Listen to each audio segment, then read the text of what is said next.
మన తండ్రి అయిన దేవునికి సమస్త మహిమ, ఘనత, ప్రభావములు కలుగునుగాక. మన ప్రభువును రక్షకుడునైన యేసుక్రీస్తు వారి అతి పరిశుద్ధమైన నామంలో ప్రియమైన దేవుని బిడ్డలందరికీ హృదయపూర్వకమైన ప్రేమ వందనములు తెలియజేసుకుంటున్నాను.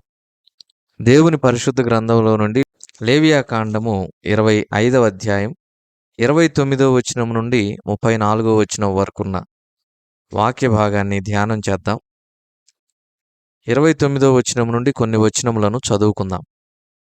ఒకడు ప్రాకారము గల ఊరిలోని నివాస గృహమును అమ్మిన ఎడల దాని అమ్మిన దినము మొదలుకొని నిండు సంవత్సరములోగా దాని విడిపింపవచ్చును. ఆ సంవత్సర దినములోనే దాని విడిపించుకొనవచ్చును.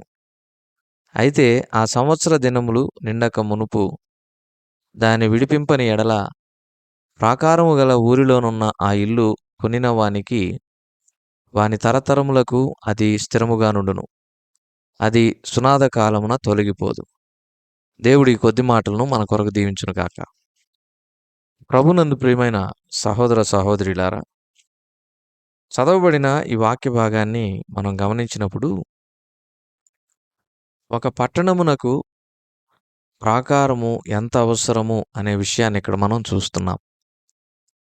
ఒక వ్యక్తి ప్రాకారము కలిగిన పట్టణములో నివసిస్తూ ఉన్నాడు అనుకుందాం. ఆ వ్యక్తికి ఏదైనా డబ్బు అవసరమయ్యి ఇంటిని అమ్మేశాడనుకోండి. ఇక ఆ ఇంటిని మరలా తిరిగి అతడు చేజిక్కించుకోవడానికి ఏమాత్రం కూడా అవకాశం ఉండదు.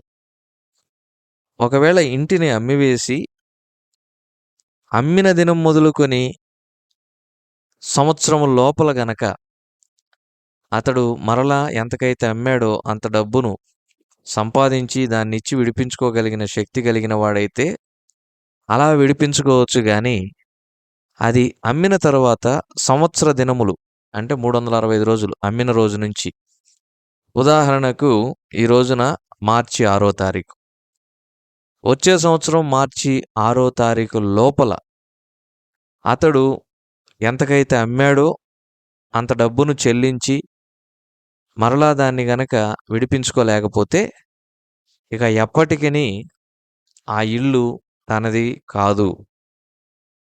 ప్రభునందు ప్రియమైన సహోదర సహోదరులారా, సునాద వత్సరం వచ్చినా అంటే 50వ సంవత్సరం వచ్చినా కూడా ఆ సునాద వత్సరపు నిబంధన ఏదైతే ఉందో అది సంవత్సర కాలం పూర్తయిన తర్వాత మరి ఇంటిని విడిపించుకోలేనటువంటి వ్యక్తికి వర్తించదు.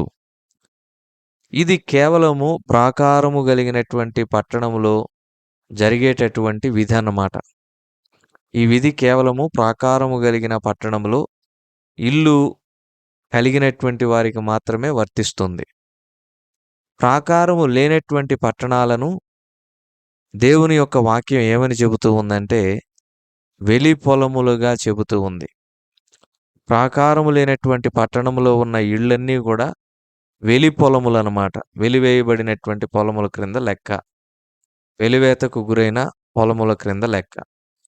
అక్కడ ఒక వ్యక్తి ఎవరికైనా ఒక ఇల్లు అమ్మితే 50వ సంవత్సరమున దాన్ని ఖచ్చితంగా అతడు తిరిగి పొందుకోవచ్చు. ఎందుకంటే ఆ ఇల్లు ప్రాకారములు కలిగిన పట్టణంలో లేవు కాబట్టి. ఒక వ్యక్తి ప్రాకారము కలిగిన పట్టణములో ఇల్లు కొనుగోలు చేశాడు, సంవత్సర కాలమైంది, దాన్ని అమ్మిన వ్యక్తి విడిపించుకోలేకపోయాడు అంటే ఇక నెన్నటికీ కూడా ఆ ఇల్లు ఎవరైతే కొనుక్కున్నారో తరతరములకు అది వాళ్ళకే చెందుతుంది. ప్రాకారము లేనటువంటి పట్టణంలో ఒక వ్యక్తి ఇల్లు కొనుగోలు చేశాడనుకోండి, అది ఎప్పటికీ తనది కాదు, అది శాశ్వతంగా తన స్వాస్థ్యము కాదు, తన తర్వాతి తరముల వారికి కూడా అది ఎంతమాత్రం కూడా మరి సంక్రమించదు. ఎవరికి అది పాస్ ఓవర్ అవ్వదన్నమాట. హెరిటేజ్గా రాదు, స్వాస్థ్యముగా రాదు. 50 సంవత్సరంలో మరి ఆ సునాద కాలంలో ఆ ఇల్లు విడిపించబడుతుంది. ఇది ప్రాకారము కలిగిన పట్టణానికి, ప్రాకారము లేనటువంటి పట్టణానికి తేడా. దేవుని యొక్క వాక్యంలో మనం చూచినప్పుడు దేవుడు మనలను ప్రాకారము కలిగినటువంటి పట్టణములో నివసింపజేస్తాను అన్నాడు. ఆ ప్రాకారము కలిగిన పట్టణమే నూతన యెరూషలేము ప్రభునందు ప్రియమైన వారలారా. అక్కడ దేవుడు మన కొరకు ఇళ్లను కొనుగోలు చేశాడు. ఏమి పెట్టి కొనుగోలు చేశాడంటే, తన స్వరక్తమును బెట్టి కొనుగోలు చేశాడు. మనం గాదు ఆ ఇల్లు కొనుక్కుంది. ప్రభువే మన కొరకు కొనిచ్చాడు, కట్టించాడు. ఆ ఇళ్లలో మనము స్థిర నివాసం చేయబోతూ ఉన్నాం. యోహాను సువార్త 14 అధ్యాయం ప్రారంభ వచనం నుండి మనం చదివితే, మీ హృదయములను కలవరపడనీయకుడి అన్నాడు. కదండీ! మీ హృదయములను కలవరపడనీయకుడి. ఎందుకంటే ఆయన తండ్రి ఇంట, ప్రభువైన యేసుక్రీస్తు వారి యొక్క తండ్రి ఇంట అనేకమైనటువంటి నివాసములు ఉన్నాయి. లేని యెడల మీతో చెప్పుదును. మీకు స్థలము సిద్ధపరచ వెళ్ళుచున్నాను. నేను వెళ్ళి మీకు స్థలము సిద్ధపరచిన యెడల నేనుండు స్థలములో మీరును ఉండులాగున మరలా వచ్చి నా యొద్ద నుండుటకు మిమ్మును తీసుకొని పోవుదును. మన కొరకు దేవుడు స్థలమును సిద్ధపరిచాడు. ఎలా సిద్ధపరిచాడు? తన రక్తమును క్రయముగా చెల్లించి, తన శరీరమును బలిగా అర్పించి. మరి పరలోకములో ప్రభు మన కొరకు సిద్ధపరిచినటువంటి ఆ ఇళ్లలో మనము ఎన్నటెన్నటికీ నివాసం ఉండబోతూ ఉన్నాం. ప్రాకారము కలిగిన పట్టణంలో ఒక వ్యక్తి ఇల్లు కొనుగోలు చేస్తే ఏమవుతుందని చెప్పాం? సంవత్సరం లోపల దాన్ని విడిపించుకోవాలి అమ్మినటువంటి వ్యక్తి. అమ్మినటువంటి వ్యక్తి విడిపించుకోవడానికి వీల్లేదు. ఎందుకంటే మన ప్రభువు మన కొరకు శాశ్వతమైనటువంటి బలియాగమును జరిగించేశాడంతే. ఆ బలియాగం యొక్క సమయము, ఆ బలియాగం యొక్క ఎక్స్‌పైరీ డేటు ఎంతవరకంటే శాశ్వత కాలము. మరిక ఎవరు గూడా మనకిచ్చినటువంటి విమోచన నుంచి మనలను ఏమీ చేయలేరు. మన రక్షణను ఎవరు కూడా అడ్డుకోలేరు. కనుక క్రీస్తు రక్తంలో కడగబడటం అమూల్యమైనది. ప్రభువైన యేసుక్రీస్తు వారి యొక్క రక్తంలో కడగబడ్డావా ప్రియమైన సహోదరుడా, సహోదరి? కడగబడితే నీవు గూడా ప్రాకారము కలిగిన పట్టణములో కొనుగోలు చేసిన ఇంటిని ఎలాగైతే తరతరములకు స్వాస్థ్యంగా పొందుకుంటామో, పరలోక రాజ్యంలో కూడా ఇంటిని అలాగే తరతరములకు స్వాస్థ్యంగా పొందుకుంటామని ఈ సమయంలో మనం జ్ఞాపకం చేసుకుందాం. అలా గాకుండా ప్రాకారము లేని పట్టణములోని ఇళ్ళు వెలి పొలములుగా గుర్తించబడుతూ ఉన్నాయి. వెలి పొలములంట. వెలి పొలములంటే అవి వెలివేతకు గురైనటువంటి పొలాలు. అవి ఏమాత్రం కూడా ప్రయోజనకరంగా, ఉపయోగకరంగా ఉండవండి. చూడండి, ఆ పొలముల్లో, ఆ ప్రాకారం లేని పట్టణాల్లో ఎవరైనా ఇల్లు కొనుగోలు చేస్తే ఏమవుతుందంట? 50వ సంవత్సరం ఖచ్చితంగా అమ్మకానికి పెట్టినటువంటి వ్యక్తి వచ్చి దాన్ని మరలా తిరిగి స్వాధీనం చేసుకోవచ్చు. అలాంటి పరిస్థితి ప్రాకారము కలిగిన పట్టణంలో ఇల్లు కొనుగోలు చేసిన వారికి ఉండదు. ఆ ప్రాకారము కలిగిన పట్టణంలో ఉన్నవారు మనమే. ప్రాకారం అనగా గోడ. ప్రాకారం ఏం చేస్తుంది చెప్పండి? ప్రాకారము ఒక సరిహద్దుగా ఉంటుంది. మన పొరుగువారు మన స్థలమును ఆక్రమించుకోకుండా, మనము పొరుగువాని యొక్క స్థలమును ఆక్రమించుకోకుండా, ఇద్దరి మధ్య ఒక సరిహద్దుగా ఉండి, ఒక నిబంధనగా ఉండి, ఒక సమాధానం ఇచ్చేటటువంటి సరిహద్దుగా ఉంటుంది. రెండవది, ప్రాకారం ఏం చెబుతూ ఉందంటే, విశ్వాసి కూడా తన హద్దులలో తాను ఉండాలనే విషయాన్ని చెబుతూ ఉంది. మాటల్లో, చూపుల్లో, అన్ని విషయాల్లో విశ్వాసి హద్దులు కలిగి జీవించాలి.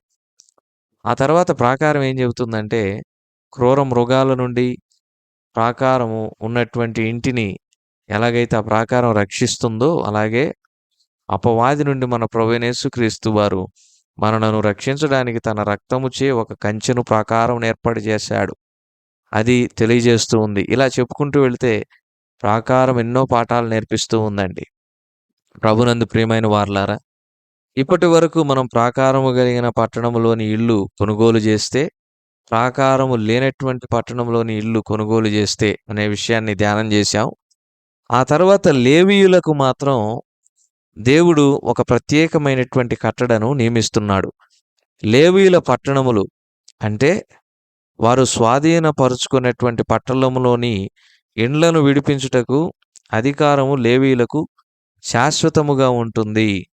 లేవీయుల పట్టణంలోని ఇల్లు ఇశ్రాయేలీయుల మధ్యనున్నటువంటి వారి స్వాస్థ్యం గనుక, ఒకడు లేవీయుల యొద్ద ఇల్లు సంపాదించిన యెడల పిత్రార్జిత పట్టణంలో అమ్మబడిన ఆ ఇల్లు సునాద వత్సరమున తొలగిపోవును.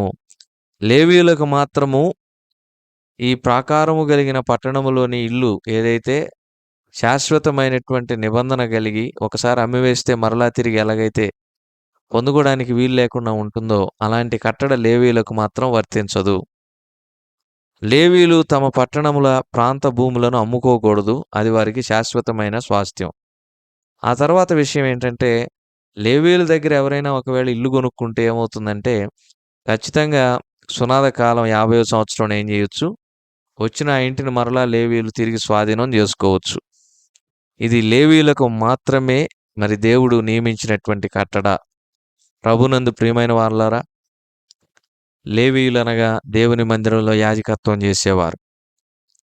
దేవుని మందిరంలో యాజకత్వము, సేవ చేసేవారిని దేవుడు ఎప్పుడూ విడిచిపెట్టడు. దేవుడు వారికి అన్యాయం చేయడు. దేవుడు వారిని పస్తులుంచడు. చూడండి, వారి దగ్గర ఒకవేళ ఎవరైనా ఇల్లు కొనుక్కుంటే మరలా ఏం చేయొచ్చు, 50వ సంవత్సరంలో ఆ లేవీయులు వచ్చి ఆ ఇంటిని స్వాధీనం చేసుకోవచ్చు. ప్రభునందు ప్రియమైన సహోదర సహోదరులారా, దేవుని సన్నిధిలో యాజకత్వం చేయడం అంటే అది ఒక గొప్ప ఘనత, గొప్ప ఆధిక్యత. దేవుని యొక్క సన్నిధిలో యాజకత్వం చేసే ధన్యత అది దేవుడు అందరికీ ఇవ్వలేదు. ఎవరికి పడితే వారికి కూడా ఇవ్వలేదు. ఆయన చిత్తములో ఉండి ఆయన ఏర్పరచుకొని ప్రత్యేకించి ప్రతిష్ఠించి పరిశుద్ధపరిచిన వారికి మాత్రమే దేవుడిచ్చాడు. కనుక ఆయన సన్నిధిలో యాజకత్వము చేయుచున్న మనము ఆయన సన్నిధిలో నిత్యము పరిశుద్ధత, పవిత్రత కలిగి ఆయన ఇస్తున్నటువంటి ఒక్కొక్క ధన్యతను బట్టి ఆయన ఎంతగానో స్తుతించే వారంగా ఉండాలని దేవుని యొక్క వాక్యం ద్వారా మరి హెచ్చరించబడుతూ ఉన్నాం. దేవుడి కొద్ది మాటలను మన కొరకు దీవించునుగాక. ప్రార్థన చేసుకుందాం. కృప కలిగిన మా ప్రభువా, మీ గన్నామమునకు స్తోత్రాలు చెల్లిస్తున్నాం. విత్తబడిన వాక్యం నీరు కట్టి ఫలింపజేయండి. మా ప్రియులను దీవించి దినమంతటి కొరకు సిద్ధపరచమని, మా ప్రయాణాల్లో, పరిచర్యలో, పని బాటలన్నిటిలో కూడా, ప్రయత్నాలన్నిటిలో కూడా మీ సహాయం అనుగ్రహించి విజయమును మాకు దయచేయమని మా రక్షకుడైన యేసుక్రీస్తు వారి పరిశుద్ధమైన నామంలో ప్రార్థించి అడిగి వేడుకుంటున్నాము తండ్రి. ఆమెన్.